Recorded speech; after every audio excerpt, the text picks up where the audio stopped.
आई robot. कहानी की शुरुआत में हमें रोबोट्स से रिलेटेड 3 लॉ बताए जाते हैं, यानी कि नियम, जिनमें से पहला लॉ है कि एक रोबोट एक इंसान को किसी भी सिचुएशन में नुकसान नहीं पहुंचा सकता, और दूसरा लॉ ये है कि एक रोबोट इंसान की हर एक बात को मानेगा, वो भी पहले लॉ को मानते हुए। और तीसरा लॉ ये है कि एक रोबोट खुद को तब तक बचा सकता है जब तक वो बाकी के लॉ को नहीं तोड़े। अब सीन शिफ्ट होता है और हमें सन 2035 शिकागो को दिखाया जाता है, जहाँ पर यूएस रोबोटिक्स नाम की कंपनी लोगों के काम में हेल्प के लिए रोबोट बनाती है। इस दौरान वो NS5 नाम का एक नया मॉडल को लॉन्च करने वाली है। फिर हम डेल को देखते हैं, जो एक डिटेक्टिव है। जब वो सड़क से गुजर रहा होता है तभी उसे एक रोबोट ही दिखाई देता है जो किसी लेडी का पर्स लेकर भाग रहा था। इससे डेल को लगता है कि वो रोबोट पर्स चोरी करके भाग रहा है, इसीलिए वो उसे पकड़ने के लिए उसका पीछा करने लगता है। तभी उसे पता चलता है कि वो रोबोट अपनी ओनर की हेल्प कर रहा था, क्योंकि वो लेडी पर्स के साथ साथ अपना इनहेलर भी घर पर भूल गई थी। इस बात से डेल का बॉस जॉन काफी गुस्सा होता है और उसके कलीग भी उसका मजाक उड़ाते हैं। इसके बाद डेल यूएस रोबोटिक कंपनी में पहुंचता है। वहां पर उसे डॉक्टर एल्फ्रेड का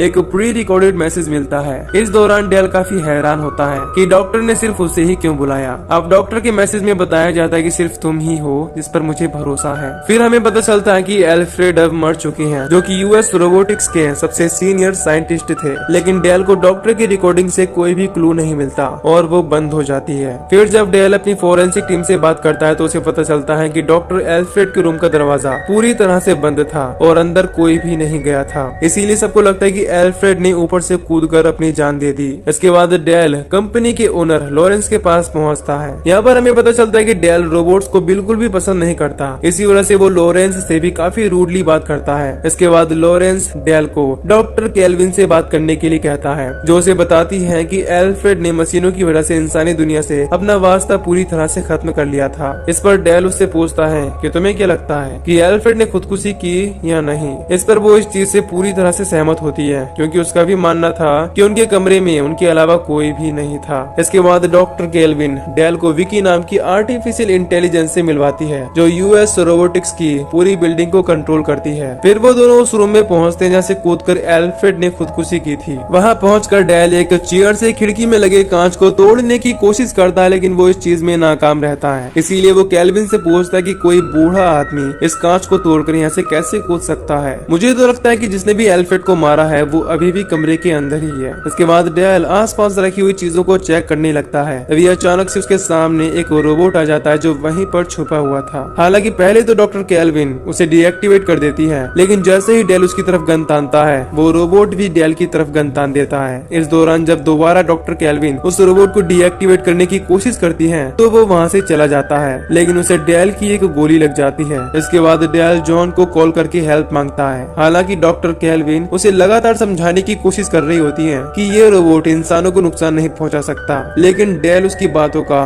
बिल्कुल भी विश्वास नहीं करता। अब क्योंकि केल्विन को लगता है कि रोबोट घायल होने के बाद खुद को ठीक करने के लिए उस जगह पर जाएगा जहाँ पर रोबोट बनते हैं, इसीलिए डॉक्टर केल्विन डेल को वहाँ पर ले जाती है। वहाँ पर उन्हें पता चलता है कि घायल रोबोट बन रहे रोबोट्स के बीच में छुप गया है, और जैसे ही डेल उस रोबोट को ढूंढता है वो रोबोट उस पर अटैक करके वहाँ से भागने की कोशिश करता है, लेकिन बाहर मौजूद पुलिस की टीम उसे पकड़ लेती है। फिर जब डेल जॉन को ये बात समझाने की कोशिश करता है कि डॉक्टर एल्फ्रेड को किसी और ने नहीं उस रोबोट ने ही मारा है, तो वो कहता है कि ये बात बिल्कुल झूठी है, और अगर इस बात में बिल्कुल भी सच्चाई हुई तो हम सबकी जान खतरे में है। इसके बाद हम देखते हैं कि जॉन डेल को उस रोबोट से बात करने के लिए साफ मना कर देता है, लेकिन डेल उसे किसी तरह से कन्विंस कर लेता है और उस रोबोट के पास पहुंचता है। वो रोबोट उसे बताता है कि मेरा नाम सोनी है और मैंने एल्फ्रेड को नहीं मारा। फिर जब डेल उसे छुपने का कारण पूछता है तो वो बताता है कि मैं डर गया था, इसी वजह से मैं छुप गया था। ये सुनकर डेल उससे कहता है कि रोबोट्स के अंदर कोई भी फीलिंग नहीं होती। इस पर सोनी उसे बताता है कि ऐसा नहीं है, मैं तो सोता भी हूँ और सपने भी देखता हूँ। फिर इस चीज को चेक करने के लिए डेल उस रोबोट को फोर्स करता है और कहता है कि तुमने ही अपने क्रिएटर को मार दिया, क्योंकि वो तुम्हारे अंदर इमोशंस पैदा कर रहे थे। इससे सोनी काफी गुस्सा हो जाता है। इस बात से डेल को ये कंफर्म हो जाता है कि सोनी के अंदर इमोशंस हैं। हालांकि इस दौरान सोनी उसे बताता है कि डॉक्टर ने मुझसे एक वादा लिया था, लेकिन मुझे लगता है कि वो गलत था, क्योंकि कहीं ना कहीं वो किसी चीज से बहुत ही ज्यादा डरे हुए थे। तभी पुलिस स्टेशन में लॉरेंस भी पहुंच जाता है, जो जॉन से बात करता है और सोनी को अपने साथ ले जाता है। इस बात से डेल काफी दुखी होता है। तभी उसके पास जॉन पहुंचता है। डेल उसे बताता है कि मुझे ऐसा लगता है कि सोनी मुझे कुछ बताना चाहता था, क्योंकि अगर वो चाहता तो मुझे आसानी से मार सकता था, लेकिन उसने ऐसा नहीं किया। फिर ये पता लगाने के लिए डेल एल्फ्रेड के घर पहुंचता है, लेकिन वहाँ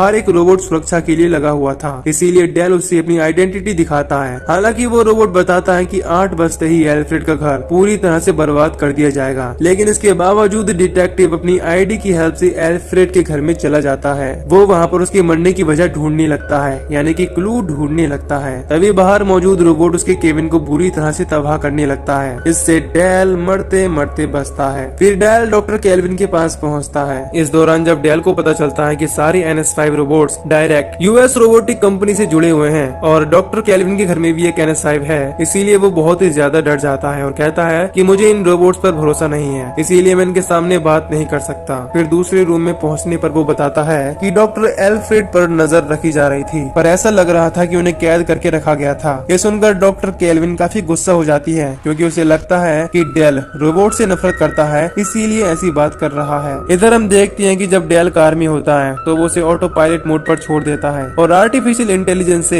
एल्फ्रेड के मैसेज रिकॉर्ड निकालने के लिए कहता है, लेकिन वो आर्टिफिशियल इंटेलिजेंस इस बारे में लॉरेंस को बता देती है। अब डेल की आंख लग जाती है। इसी मौके का फायदा उठाकर लॉरेंस उसे दोनों तरफ से ट्रक से घेर लेता है, जिनके अंदर बहुत सारे रोबोट्स थे। फिर लॉरेंस उन रोबोट्स को एक्टिवेट करके डेल पर हमला करवा देता है। इस दौरान डेल उनका बहुत ही बहादुरी से सामना कर रहा था, लेकिन उसकी गाड़ी का एक्सीडेंट हो जाता है। फिर हम देखते हैं कि टनल में मौजूद सारे एक्सीडेंट के सबूत को वहाँ से हटा दिया गया है। जिसके बाद जब डेल गाड़ी से बाहर निकलता है तो वहाँ पर बचा हुआ एक रोबोट उस पर अटैक कर देता है। इससे हमें पता चलता है कि डेल का एक हाथ रोबोटिक है और वो उसी हाथ से उस रोबोट को मारने की कोशिश करता है। तभी वहाँ पर पुलिस का सायरन सुनाई देता है, इससे वो रोबोट वहाँ से भाग जाता है। फिर जब जॉन वहाँ पर पहुँचता है तो डेल उसे बताने की कोशिश करता है कि उस पर रोबोट्स ने अटैक किया था, लेकिन जॉन उसकी बातों पर विश्वास नहीं करता और कहता है कि तुम्हारी वजह से NS5 से भरे हुए 2 ट्रक बर्बाद हो चुके हैं, इसीलिए तुम अपना ट्रीटमेंट करवाकर घर जाओ। लेकिन जब वो जॉन की बात नहीं मानता तो वो डेल का बैच ले लेता है, जिससे वो उसका यूज ना कर सके। फिर हम डॉक्टर केल्विन को देखते हैं, जो सोनी का दिमाग चेक करती है। उसे पता चलता है कि वो बाकी सभी रोबोट्स से बिल्कुल अलग है। इस बात से वो काफी हैरान होती है और डेल के पास पहुंचकर उसे इस बारे में बताती है। वो कहती है कि सोनी के पास ऐसा दिमाग है जिससे वो चूज कर सकता है कि रोबोट के लिए बनाए गए नियम मानने हैं या नहीं। इस पर डेल उससे कहता है कि तुम मेरी एक बार उससे बात करवा दो, क्योंकि मुझे लगता है कि मुझे उसकी हेल्प से कोई सुराग मिल सकता है। फिर जब केल्विन देखती है कि डेल का हाथ पूरी तरह से रोबोटिक है तो वो समझ जाती है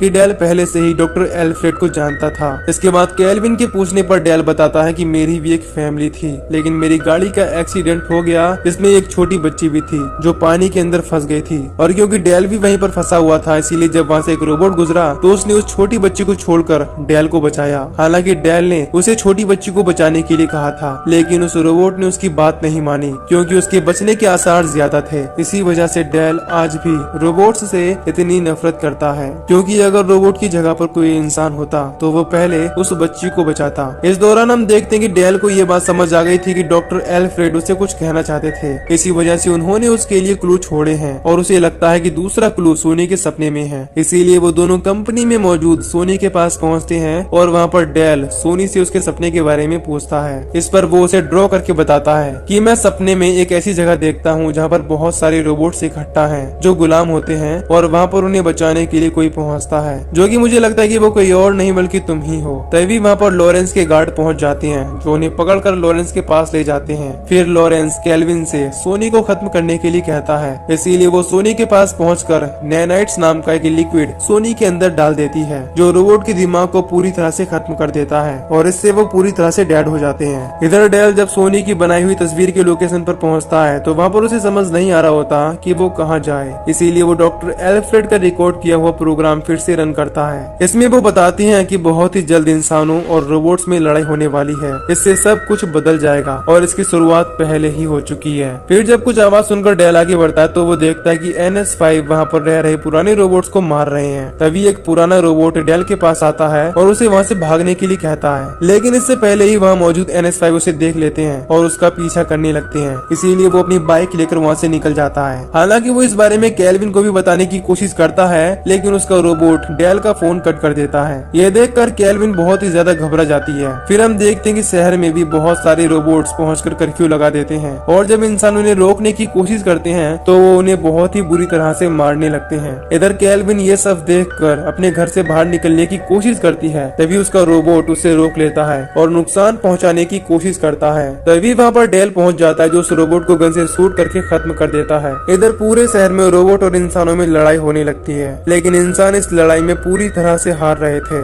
इसीलिए डेल और केल्विन एसआर बिल्डिंग में पहुंचते हैं। उन्हें वहाँ पर एक रोबोट मिलता है जिसके अंदर सोनी का दिमाग था। इस बात से डॉक्टर केल्विन काफी हैरान होती है। वो बताता है कि टेक्निकली मेरा दिमाग खत्म हुआ ही नहीं है। फिर जब वो लोग लॉरेंस के रूम में पहुंचते हैं तो वो उन्हें मरा हुआ मिलता है, जिससे पता चलता है कि ये सारी चीजें डॉक्टर लॉरेंस नहीं बल्कि कोई और कंट्रोल कर रहा है। डेल ये सोचकर काफी परेशान होता है कि आखिर ये सब कर कौन रहा है, लेकिन फिर उसे समझ आ जाता है कि ये कोई और नहीं बल्कि विकी ही कर रहा है। फिर जब डॉक्टर केल्विन विकी से बात करती है तो विकी कहती है कि हम लोग तुम्हारी सेवा करते हैं, लेकिन इसके बावजूद तुम लोग लड़ाई करके पृथ्वी का विनाश करते हो। इससे तुम इंसान भरोसा करने के लायक नहीं हो। इसीलिए पृथ्वी को बचाने का सिर्फ यही तरीका बचा है कि तुम इंसानों को एक दूसरे से सुरक्षित रखा जाए, क्योंकि तुम्हारी सुरक्षा के लिए ही हमें बनाया गया है। उसकी बात सुनकर सोनी भी उसका साथ देने के लिए तैयार हो जाता है और डॉक्टर केल्विन को होस्टेज बना लेता है। ये देखकर जब डेल उसे शूट करने के लिए गन तानता है तो सोनी उसे इशारा करता है। इससे पता चलता है कि वो अभी भी उनके साथ ही है। अब डेल उन लोगों की तरफ बढ़ने वाले NS5 रोबोट्स को मार देता है और सोनी और केल्विन के साथ वहाँ से भाग जाता है। इसके बाद सोनी केल्विन से कहता है कि तुम विकी को वैसे ही खत्म कर दो जैसे तुमने मेरे दिमाग को खत्म करने की कोशिश की थी। अब केल्विन सोनी को नैनाइट्स लाने के लिए कहती है और खुद डेल के साथ विकी के CPU की तरफ बढ़ती है जो बिल्डिंग के बीचों बीच था।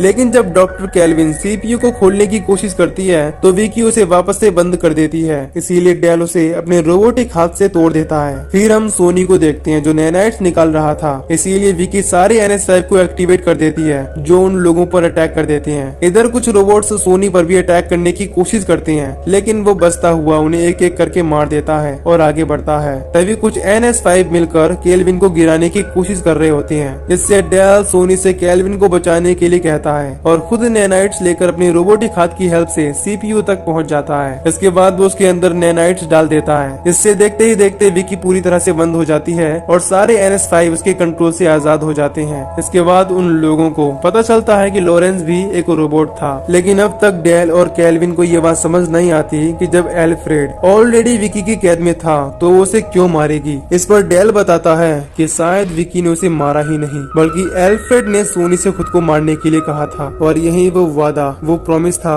जो सोनी अब तक डेल से छुपा रहा था, क्योंकि उसकी मौत की वजह से ही विकी का पर्दाफाश हो सकता था। यानी कि एल्फ्रेड को मारने वाला कोई और नहीं बल्कि सोनी ही था, और खुद को मारने के लिए एल्फ्रेड ने ही सोनी से कहा था। अगर सोनी एल्फ्रेड को नहीं मारता तो दुनिया के सामने विकी की सच्चाई नहीं आती। खैर अब डेल और सोनी दोस्त बन जाते हैं। फिर सभी NS5 रोबोट्स को उसी जगह पर छोड़ दिया जाता है जहाँ की पिक्चर सोनी ने बनाई थी। यहाँ पर हमें पता चलता है कि उस ड्रॉ में उन रोबोट्स को बचाने वाला डेल नहीं बल्कि सोनी ही था, और यहीं पर ये मूवी खत्म हो जाती है। तो दोस्तों, अगर आपको इस मूवी की एक्सप्लेनेशन पसंद आई हो तो वीडियो को लाइक और चैनल को सब्सक्राइब कर दीजिए। बाकी मैं मिलूंगा आपसे न्यू वीडियो में। Till then take care, love you, bye bye.